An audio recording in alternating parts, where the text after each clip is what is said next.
Čaute bando! V dnešním videu vám ukážu, jak jsem se poral s tímhle mazlem. Je to model od Polymind Studio a já jsem si ho vlastně vytiskl a namaloval. A tímto jim chci moc poděkovat na takto úžasný model. Moc vám za to děkuju. Co na to říkáte?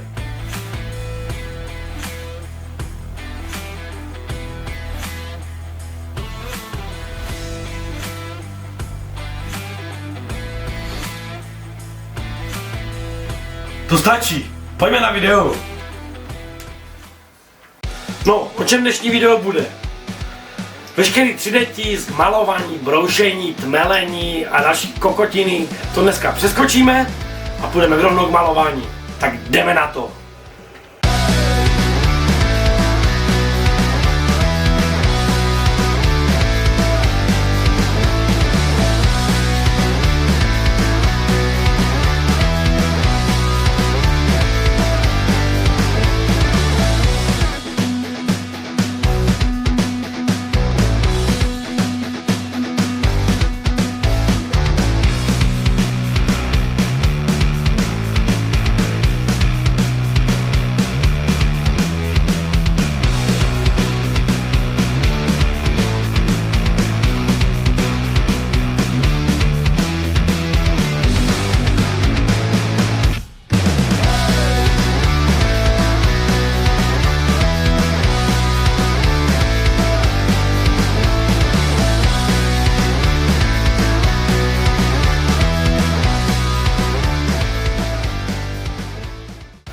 Tak, základ máme hotový, jo?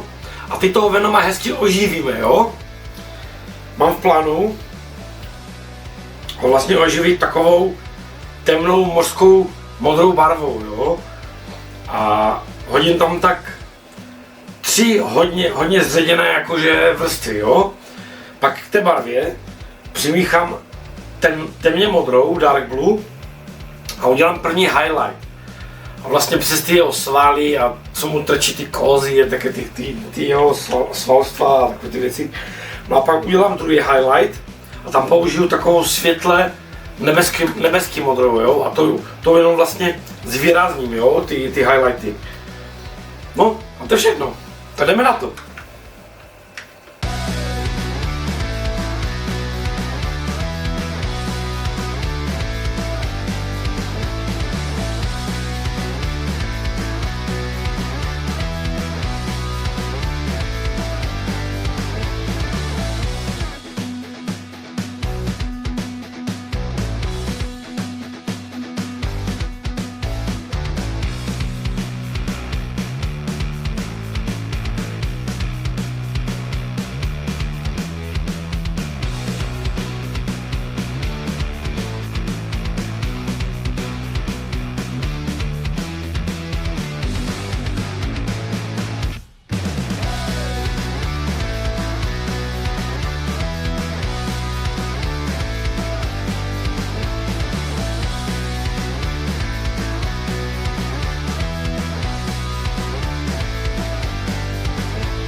Tak to bychom měli.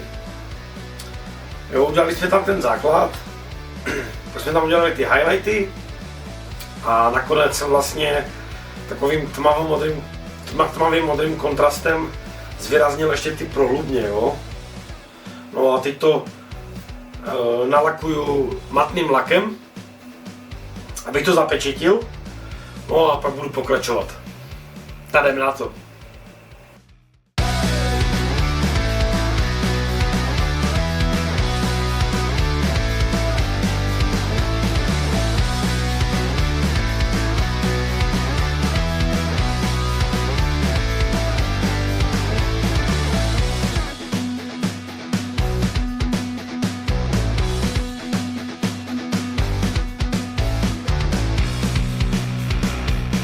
Tak jo, máme nalakováno, necháme to teďka všechno hezky proschnout, jo. Až to hezky, ještě to hezky zacelí, tak pak se na to zase vrhneme, jo. Ale teď mezi tím si uděláme tento podstavec. Tak jdeme na to.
Tak základnu mám hotovou, jo?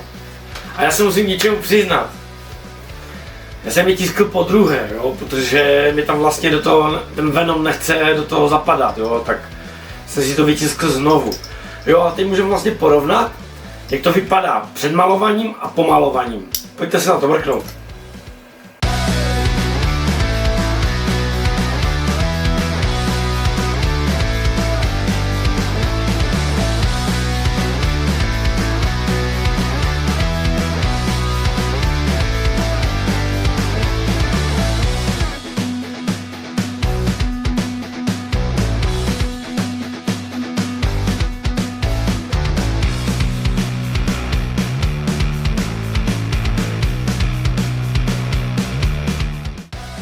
Tak co na to říkáte? To je rozdíl, co? A jak se vám to líbí? Napište mi svůj názor dolů pod video, do komentářů. No, a teď se vrhneme na torzo. Na tuhle část. Jo, začneme malovat tady toho pavouka, jo? Tak pojďme na to.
Tak jo, bando, pavouka mám hotového. A teď se pustíme do toho symbionta. Jo, ono má na sobě tady takové ty malé věcičky tady. Jak po něm leze. A co říkáte na tohle? Dobrý, ne? No a prvního stříknu airbrushem. A ty malé kousky, co má na sobě, pak vlastně udělám ručně štětcem. Tak jdeme na to.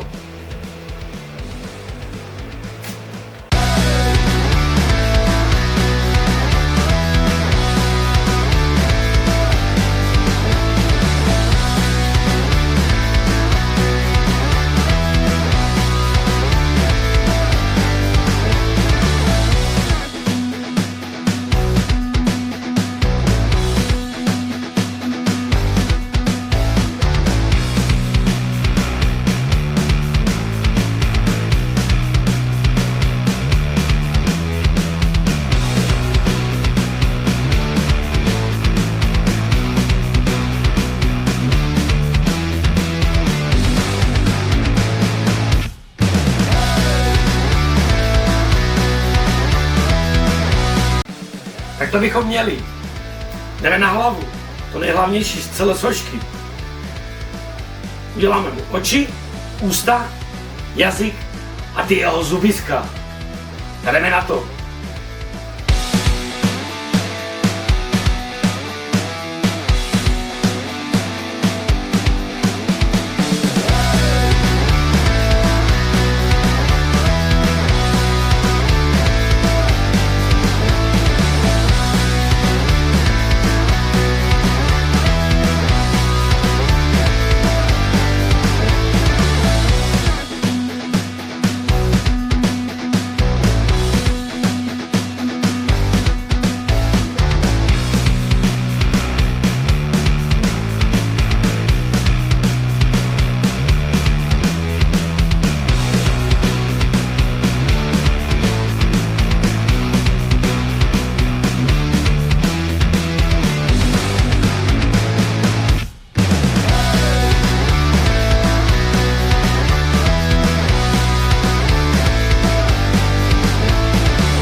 No není úžasný? Já ho úplně žeru. Hele, dělal jsem ho cca 10 hodin. Toho symbionta, jo. A jako docela masakr. Masakr, ty vole, masakra bych taky mohl udělat, že? Možná někdy v budoucnu, ale určitě si ho udělám masakra, bo ten je taky šílený. No hele, jestli jste si všimli, tak já jsem mu udělal 2 druhy jazyků. Jeden červený a jeden růžový. A já chci po vás, abyste mi dolů do komentářů napsali, který je hezčí. Kterého tam mám nalepit, jo, než to tam nalepím. Tak mi poraďte, ať vypadá báječně ten Venom. Jo, červený nebo růžový. Hele, mě to teď trošku trvá, jo, protože můj stříhač, nebo editor, nebo jak chcete, je právě nemocný, jo. Takže vlastně já si teď to video dělám celé sám, jo. Takže jestli tam budou nějaké nedostatky, nebo to nebude prostě nějaké prostě originální, tak se za to omlouvám, jo. Já prostě nejsem nějaký kameraman, stříhač nebo herec. No, prostě jsem to udělal tak, jak jsem to udělal, jo. Tak mi za to kurva nelikvidujte. Dík za pochopení. Jinak mám rozjetý další projekt a bude to z DC Univerza, takže se máte na co těšit a já se na to kurevsky těším, až to budu dělat. A určitě vám to zase budu v šortech pomaličku ukazovat, jo, tu krátkou cestu. Tak jo, já se moc těším a uvidíme se v dalším videu. Peace!